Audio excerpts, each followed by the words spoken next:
Today, I'll be talking about the two different approaches to investing, being growth versus value. For new investors, it's important for you to understand so that you know how to start your investing journey. What's the difference between growth and value investing, and which one is for you? Let's find out. Cha-ching! Before we start today's video, I want to thank every single one of you for helping us reach 1,000 subscribers. Achieving this in just 6 months since we started this YouTube channel is honestly amazing. Shout out to one of our subscribers, Golden O, who has been calling this out for the last 3 to 4 weeks. Thank you. Recently, I shared my portfolio returns on Instagram and had a few very interesting questions by people who were interested in starting their investment journey. I'll leave the link to our Instagram in the description down below. Let's hit 1,000 followers. Before we start this, I just want to make a disclaimer that I'm not a financial advisor and you should not invest in stocks just because I do. I'm just lucky in the sense that I started investing after the meltdown in March and I have a keen interest in doing research in the stocks that I invest in. Alright, so let's get started. There are two different approaches to investing. Warren Buffett is generally known as a value investor. What he does is he scouts out for companies who are doing well in an industry but are undervalued compared to their peers. As of Q1 2020, some of his largest investments in value companies include Bank of America, Kraft Heinz, and Coca-Cola. Recently, he has bought into shares of Apple, and it looks like the old man is finally thinking,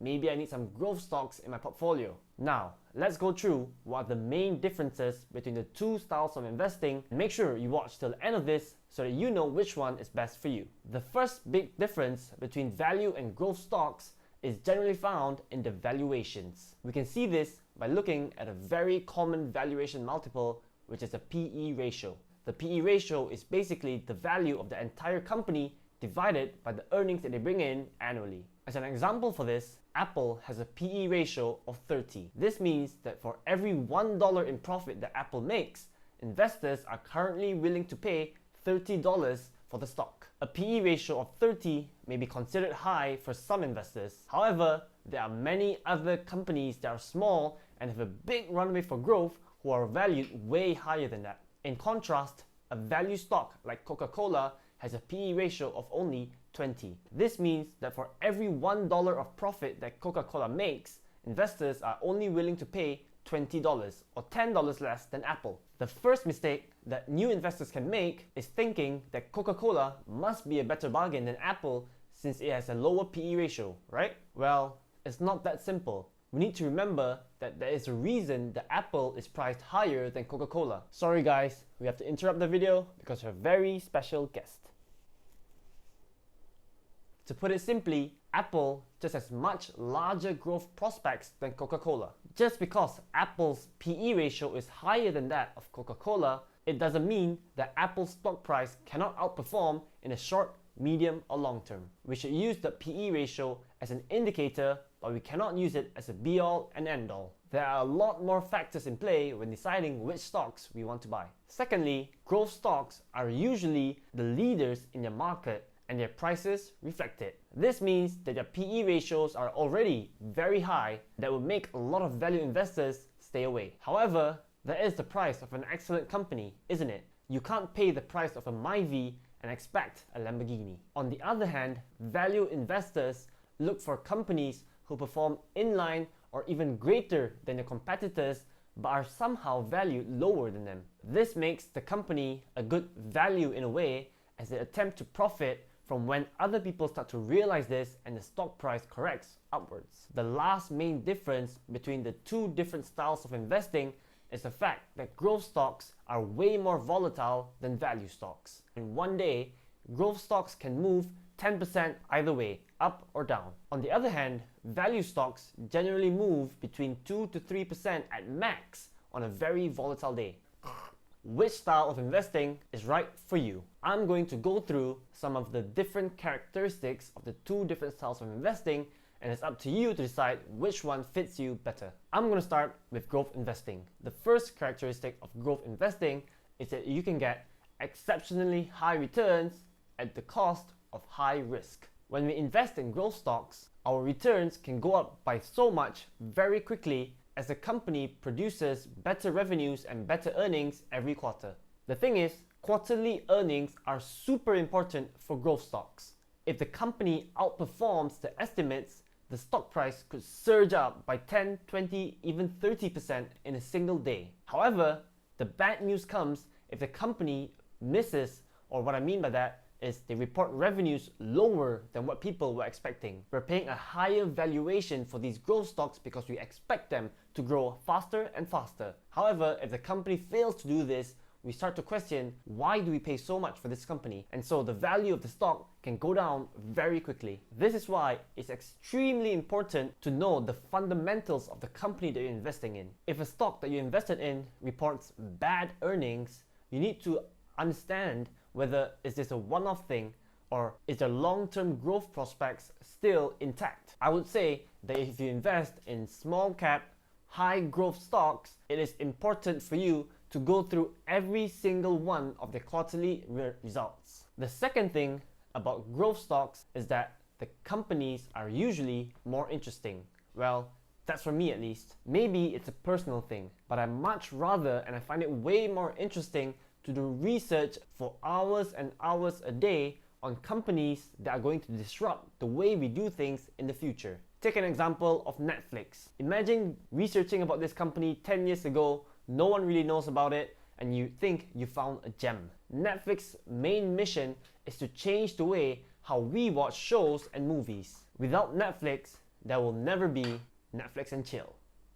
It's companies like these who have long-term visions of how they want to disrupt the way we do things that bring us the greatest returns. You're only worth the amount of value that you bring to people around you. If you decided to invest $1 in Netflix 10 years ago while you were doing that research, it will be worth $78 now.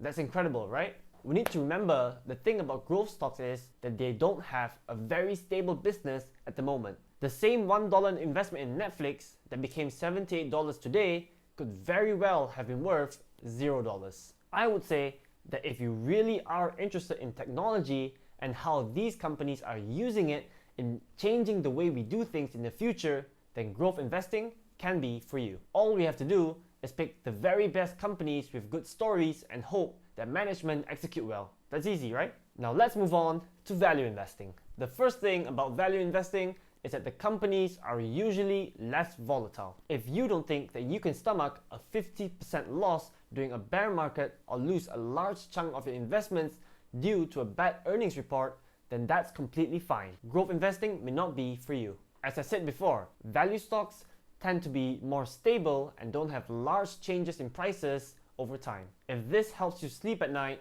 then you should definitely be a value investor. You'd still be impacted by things like the recent lockdowns, but the effects of it are much smaller. As they don't go down a lot very quickly, you also need to expect that they don't make the large parabolic moves that a growth stock does. In a way, it's more of a slow and steady wins the race approach. The second characteristic of value investing is for people who want a stable stream of income. Most value stocks pay dividends. This means that you can expect to receive a nice chunk of cash flow in the form of dividends. All of us have seen so many financial educators who talk about their many different streams of income and how they can retire early. Well, one of those things are always dividends. The thing is, this can be a trap. Many new investors are hooked into investing in dividend stocks by the promise of how you can retire from your job and just earn income through your investments. While I'm not denying its possibilities, and I also involve myself in it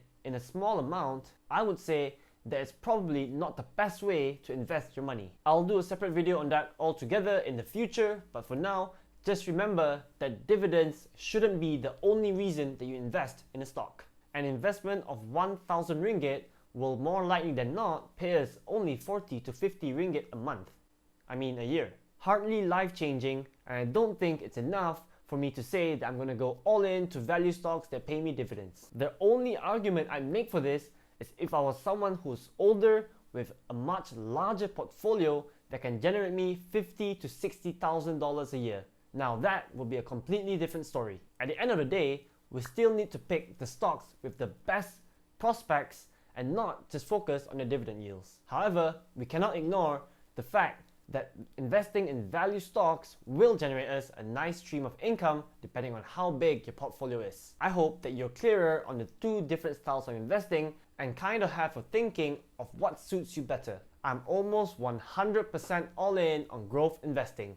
I absolutely love doing research on these companies who are using technology to make our lives better in every way. I know it's risky, but the rewards are great, and by nature, I'm just a risk taker.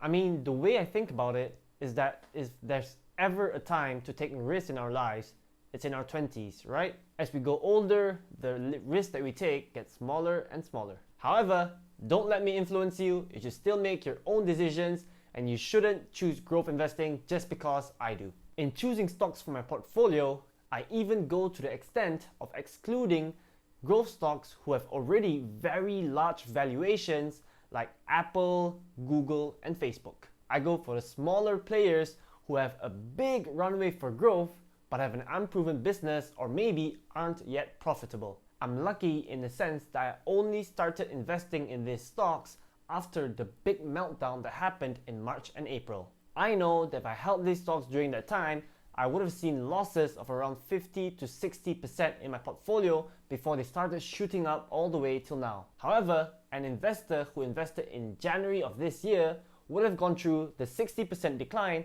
only to see a 3 to 400% recovery and make way more money than I have right now. I know that as a growth investor, I need to be able to stomach the 50 to 60% returns to get the 1000 and the 2000% returns. All in all, it's just a case of knowing the companies that you invest in and having the right amount of convictions that these companies are going to be the future. I plan on sharing and going through the 3 stocks that I think have the best prospects and are the ones that I've put most of my money in. If you guys are interested in this, let me know down in the comments below. That's it for today. Thank you for watching the entire video. If you haven't subscribed yet, you can press the button down here, and our next target is 1 million subscribers. If you're interested in starting your investment journey, you can sign up with eToro using our link down in the description below. When you deposit for the first time, we'll both get $50 each. This is only for the first 7 people, so what are you waiting for? What video to watch next? How about this video on my plans to build a 5-figure stock portfolio and an eToro review? Leave a comment down below. Are you a growth or value investor? Thanks for watching, everyone. Peace out.